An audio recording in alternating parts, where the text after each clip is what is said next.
बिस्मिल्लाहिर्रहमानिर्रहीम। अस्सलाम वालेकुम स्टूडेंट्स। हम मैक्रोबायोलॉजी का लेक्चर स्टार्ट करने लगे हैं। हमने पहले मुख्तलिफ मैक्रो ऑर्गेनिजम्स को डिस्कस किया था, जिसमें हमारे पास बैक्टीरिया थे, ठीक है। उसके बाद हमारे पास वायरस और फिंजाई। फिंजाई के अंदर भी हमने उनकी मुख्तलिफ आगे टाइप्स पढ़ी थी, जिसके अंदर हमने जो है ना मोल्ड्स को डिस्कस किया था, ठीक है। उसके बाद फंगस वगैरह। आज हमारा न्यू टॉपिक है introduction to microbiology of air, water and soil. ठीक है, मीन्स कि हवा के अंदर मैक्रोबायोलॉजी, मैक्रो ऑर्गेनिज्म क्या है, उसकी हम जो स्टडी करेंगे जिस ब्रांच के अंदर, उसको हम मैक्रोबायोलॉजी ऑफ एयर कहेंगे। इसी तरह वाटर के अंदर जो मैक्रो ऑर्गेनिजम्स वगैरह, जितने भी तरह के मैक्रोब्स वगैरह मौजूद होते हैं, उसकी तमाम तरह की जो भी हम स्टडी करेंगे, उसको हम मैक्रोबायोलॉजी ऑफ वाटर कहेंगे। एंड देन हमारे पास आ जाती है सॉल, मीन की मट्टी। मट्टी के अंदर, सॉल के अंदर जितनी भी तरह के मैक्रो ऑर्गेनिज्म वगैरह मौजूद होते हैं, उनकी जो हम तमाम स्टडी करेंगे, उसको हम मैक्रोबायोलॉजी ऑफ सॉल्व कहेंगे। तो इसमें हम देखते हैं कि microbiology has revolutionised the study of microorganism in environment.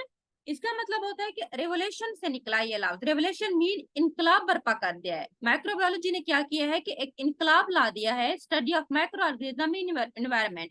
हमारे एनवायरनमेंट के अंदर जितना भी तरह के मैक्रो ऑर्गेनिज्म होते हैं, उनकी हम एक प्रॉपर स्टडी कर सकते हैं कि किस तरह के मैक्रो ऑर्गेनिज्म है, उनकी कंपोजिशन क्या है, उनकी किस तरह से ग्रोथ हो रही है।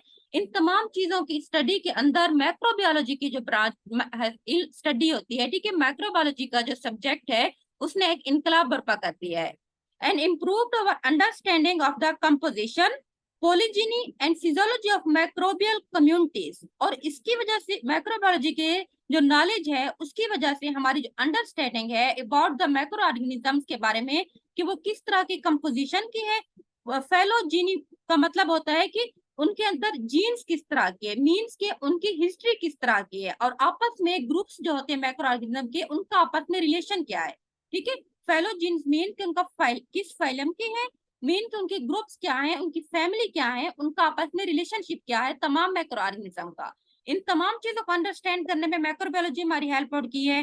फिजियोलॉजी मीन्स के फंक्शन क्या है। मैक्रोबायोलॉजी मैक्रोब्स वगैरह के मैक्रोबियल कम्युनिटीज जो होती हैं, वो आपस में ग्रुप के फॉर्म में रहते हैं। जितना भी तरह के मैक्रो ऑर्गेनिज्म वगैरह होते हैं, उन तमाम के फंक्शन क्या है, उनकी कंपोजिशन क्या है, उनकी जीन्स क्या है, उनके आपस में ग्रुप का रिलेशनशिप क्या है, ठीक है, वो किस रीजन के हैं, उनकी फैमिलीज क्या है। इन तमाम चीजों के बारे में हमें जितना भी तरह की अंडरस्टैंड आई है, ये सारी की सारी हमें मैक्रोबायोलॉजी ने प्रोवाइड की है।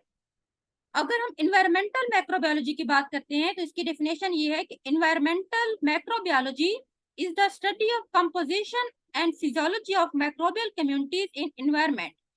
किसी भी माहौल के अंदर जितना भी तरह के मैक्रो ऑर्गेनिज्म होते हैं, उनकी जब हम कंपोजिशन और फिजियोलॉजी की स्टडी करते हैं, तो उसको हम जो होते हैं एनवायरमेंटल मैक्रोबायोलॉजी कहते हैं। मीन्स के मैक्रोबायोलॉजी की वो ब्रांच जिसके अंदर हम मैक्रो ऑर्गेनिजम्स की या मैक्रोब्स की कंपोजिशन एंड फिजियोलॉजी की स्टडी करते हैं एनवायरनमेंट के अंदर, तो उसको हम एनवायरमेंटल मैक्रोबायोलॉजी कहते हैं। अब इन्वायरमेंट से क्या मुराद होगा, मतलब इसके इन्वायरमेंट जो होता है, इस केस में इन्वायरमेंट से मुराद एयर, ठीक है, इन्वायरमेंट माहौल। अब माहौल में क्या क्या चीजें मौजूद होती है, वहां पे हवा भी मौजूद होती है, वहां पे वाटर भी मौजूद होता है, वहां पे मिट्टी भी मौजूद होती है। मीन्स के तीन चीजों को उन्होंने स्पेसिफिक किया है इन्वायरमेंटल मैक्रोबायोलॉजी के अंदर।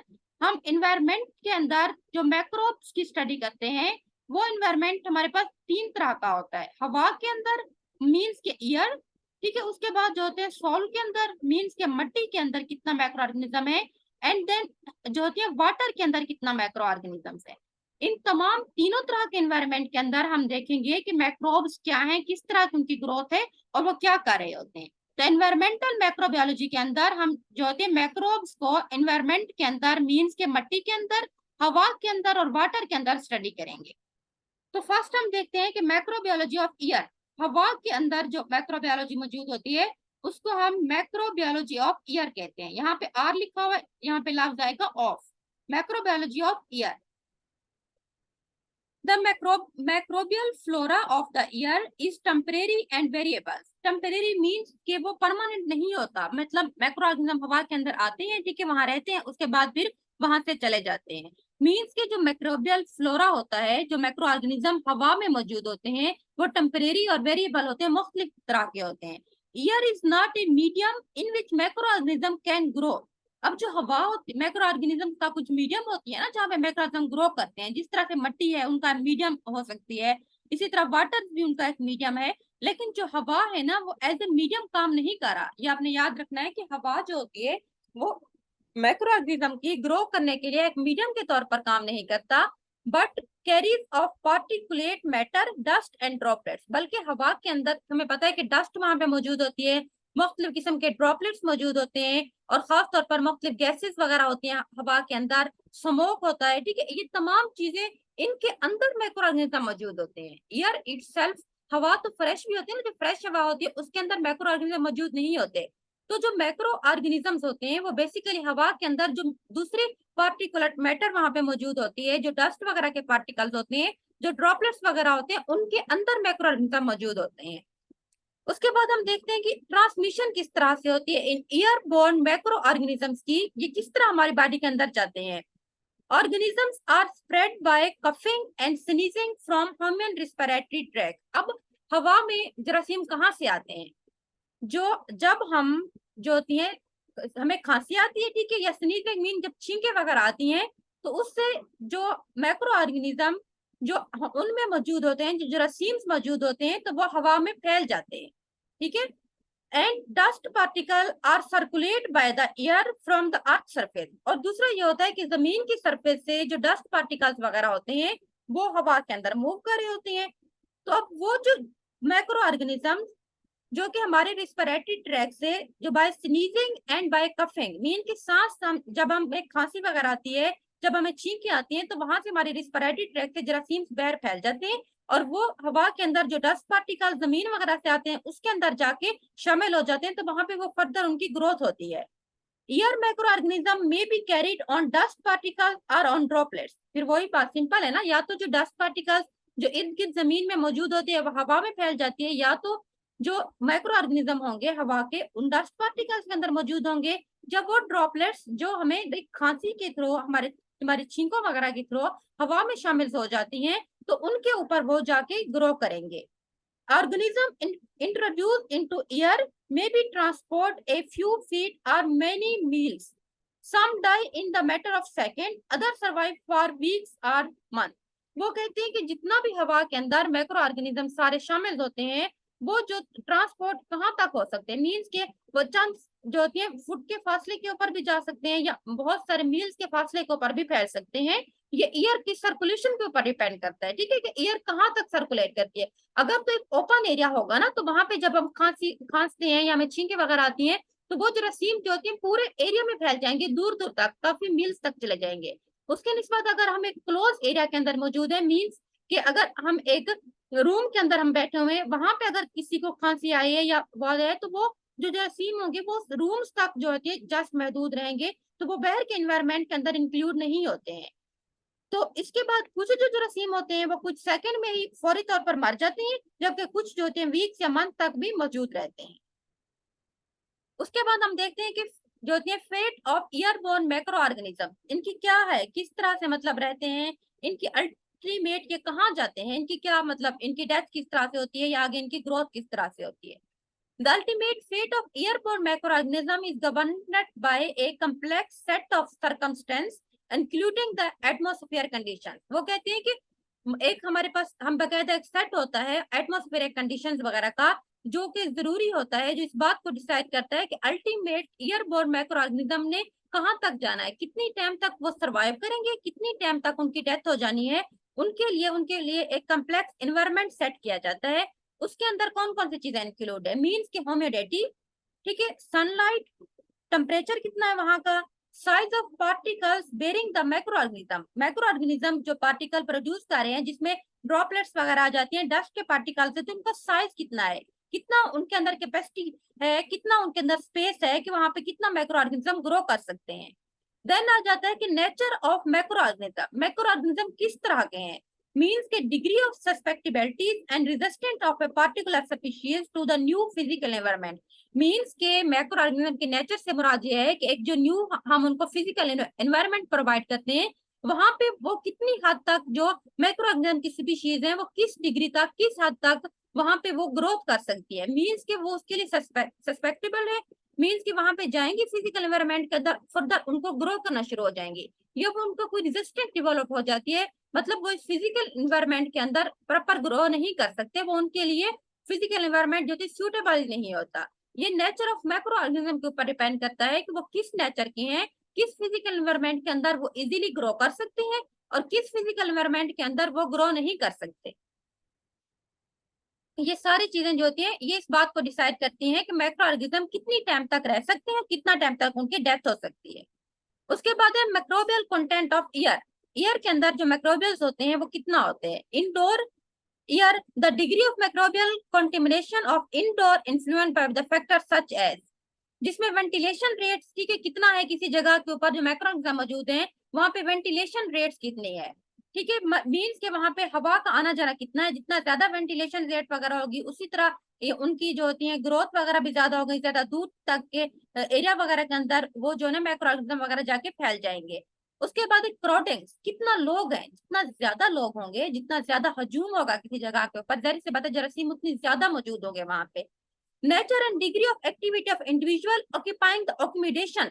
अकोमोडेशन मीन्स जिस एरिया के ऊपर, जिस जगह के ऊपर लोग रह रहे हैं उन तमाम लोगों की एक्टिविटीज क्या है, ये चीज भी जो होती है मैक्रो ऑर्गेनिज्म के कंटेंट ऑफ एयर में इंक्लूड होती है। किस तरह की एक्टिविटीज है लोगों की, लोग काम क्या कर रहे हैं। अगर तो साफ सुथरा एनवायरनमेंट के अंदर लोग रह रहे हैं, हर कोई अपने अपने जगह के ऊपर बैठा हुआ है, प्रॉपर काम कर रहा है, तो जाहिर सी बात है वहां पे जो जर्म होंगे वो भी कम होंगे ना। अगर तो कोई लोग हैं वो काम इस तरह का करे, मीन्स के जैसे लोग हैं, अब कोई फूड वगैरह की अगर कोई बिजनेस में काम कर रहा है, जितना वो वहां पे कंटेमिनेशन के चांसेस ज्यादा होते हैं, ठीक है, लोगों का सफाई का ख्याल नहीं रखते होंगे, इन तमाम चीजों की वजह से वहां पे जो जर्म्स वगैरह होती है, एयरबोर्न पार्टिकल्स होंगे वो भी ज्यादा होंगे। उसके बाद source of transmission, airborne particle किस तरह से ट्रांसमिट हो सकते हैं, कौन से उनके सोर्स ऑफ ट्रांसमिशन क्या है।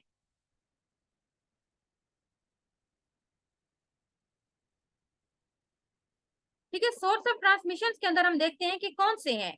Example of indoor microbial content कौन कौन से हो सकते हैं आप इसके अंदर, उसमें ट्यूबरकल बेसिलाई, ठीक है, जो टीबी के जरासीम होते हैं खास तौर पे। उसके बाद डिप्थीरिया बेसिलाई जो गर्दन तोड़ बुखार होते हैं उसको कहते हैं, उसके जरासीम होते हैं। उसके बाद हेमोलिटिक स्ट्रेप्टोकोकाई, ऐसे बैक्टीरिया जो रेड ब्लड सेल्स होते हैं हमारे, ठीक है, जो व्हाइट उनकी ब्रेक डाउन करते हैं, मीन्स हमारे ब्लड सेल्स की ब्रेक डाउन कर देंगे। ऐसे बैक्टीरिया जो टीबी की कॉज करेंगे, ऐसे बैक्टीरिया डिप्थीरिया मीन जो गर्दन तोड़ बुखार होता है उसकी वजह बनते हैं।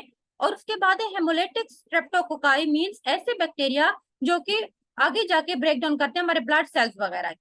उसके बाद है आउटडोर एयर। अब इसमें मुख्तलिफ किस्म के आ जाते हैं जिसके अंदर algae, protozoa, yeast, mould, bacteria have been isolated from the air near the surface of the earth, जमीन के सतह के साथ ये हवा से अलहदा हो जाते हैं और इर्द गिर्द फैल जाते हैं। Mould spore constituent the largest portion of airborne microbial flora. हवा के अंदर जो सबसे ज्यादा जो मौजूद होते हैं एयरबोर्न फ्लोरा होते हैं वो मोल्ड होते हैं। मोल्ड के स्पोर्स आपको पता है हर जगह पे वो फैल जाते हैं। आउटडोर एयर मीन्स हवा के दूर दूर तक हर जगह पे फैल जाते हैं, तो वो मोल्ड होते हैं सबसे ज्यादा। ये एमसीक्यू भी आ सकता है कि लार्जेस्ट पोर्शन एयरबोर्न फ्लोरा का कौन सा है, तो आपने कहना है कि मोल्ड के स्पोर जो होते हैं। सेकंड ये है कि among the bacterial types were spores farming and non spore farming, gram positive bacilli, gram positive cocci and gram negative bacilli वगैरह होते हैं। अब मुख्तलिफ किस्म के बैक्टीरिया होते हैं, उनमें कुछ ये होता है कि जो स्पोर्स की फॉर्मेशन करते हैं, कुछ नॉन स्पोर फार्मिंग भी होते हैं, उसके अंदर ग्राम पॉजिटिव बैक्टीरिया होते हैं, ग्राम नेगेटिव बैक्टीरिया होते हैं, ठीक है, मुख्तलिफ किस्म के बैक्टीरिया वगैरह इंक्लूड है। उसके बाद है ऑकरेंस, ये कहाँ पे मौजूद होते हैं।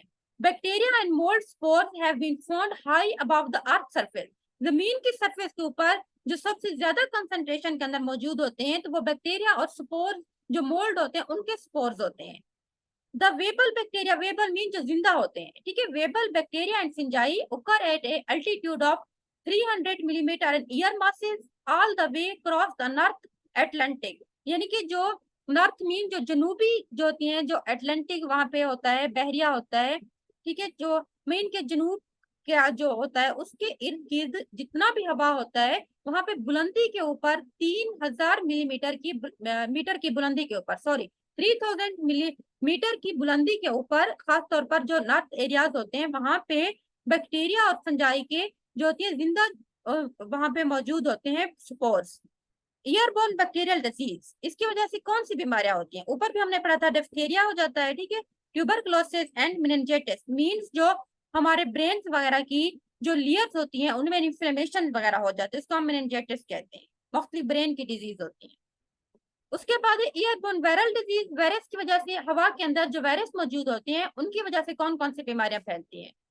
उसके अंदर स्मॉल पॉक्स, ठीक है, उसके बाद मोलेसेस, उसके बाद इन्फ्लुएंजा, कॉमन कोल्ड, ठीक है, ये जो फ्लू वगैरह हो जाते हैं उस इन्फ्लुएंजा भी कहते हैं, और इस तरह कॉमन कोल्ड भी, नजला जुकाम वगैरह आ जाते हैं, खसरा, कान पेड़े वगैरह, ये सारी जो बीमारियां होती हैं ये जो होती हैं वायरस की वजह से होती है।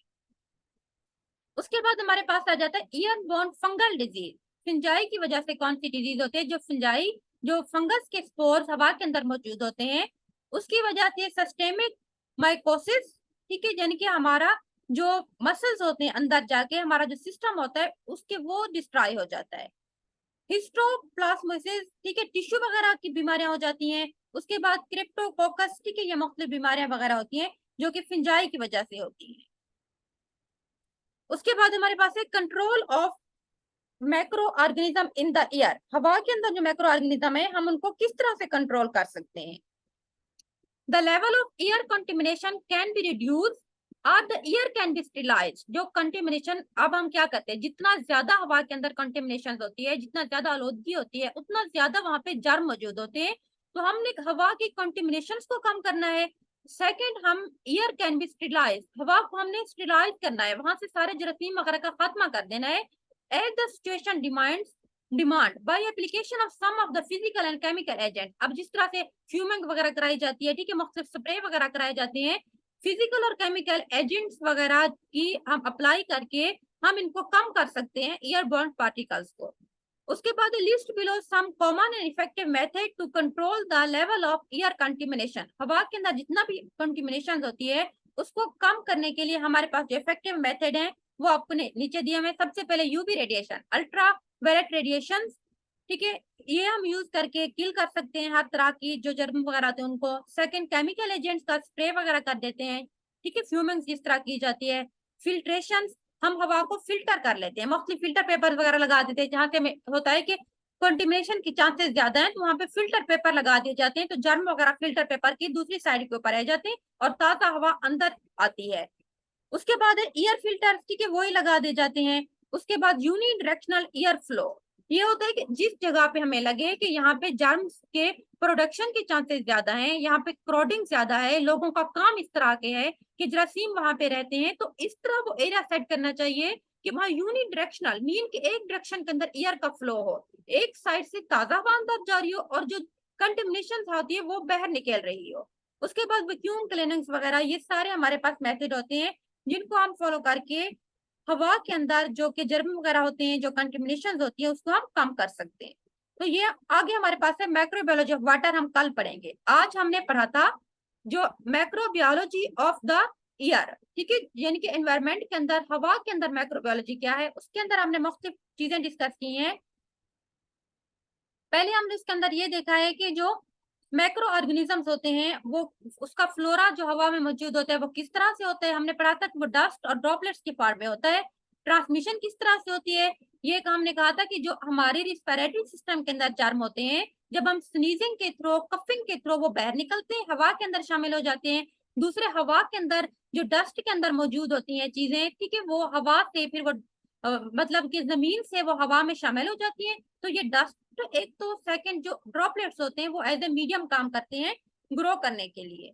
उसके बाद हमने पढ़ा था कि fate of airborne macro organisms, वो उनकी डिपेंड करती है एनवायरमेंट के ऊपर कि वहां पे ह्यूमिडिटी कितना है, नमी कितना है, उनकी ग्रोथ के चांसेस कितना है, सूरज की रोशनी कितना पड़ रही है उनकी, उसके बाद टेम्परेचर कितना है उसका, माइक्रो ऑर्गेनिज्म किस साइज के होते हैं, ठीक है, नेचर ऑफ माइक्रो ऑर्गेनिज्म क्या है, मीन की फिजिकल एनवायरमेंट में कि वो ग्रो कर सकते हैं या नहीं कर सकते।